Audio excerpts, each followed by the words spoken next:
Okay, I'm gonna admit it. I'm not the biggest fan of documentaries. I used to watch a few when I was younger and thought they were fun or informational, more or less, just interesting, but it's just the framing.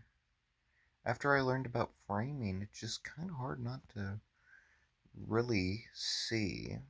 Personally, for information, I think the written word tends to beat video because you kind of have to frame in many ways. Don't get me wrong, there's probably some 100% accurate documentaries that they worked and no framing, tried to be as transparent as possible. This is just the overview. There are exceptions to the rule. And it's so weird because something like a biopic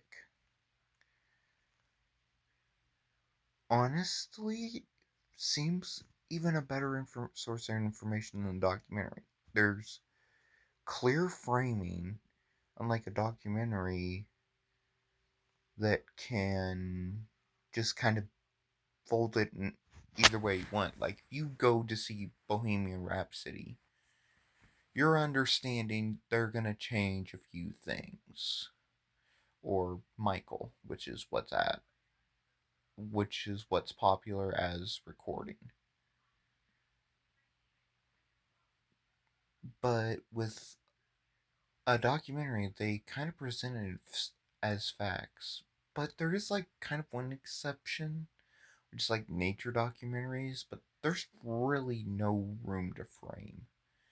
I mean, of course, you can kind of like plaster over, like, to tell stories like this fish narrowly escaped its predator and stuff like that.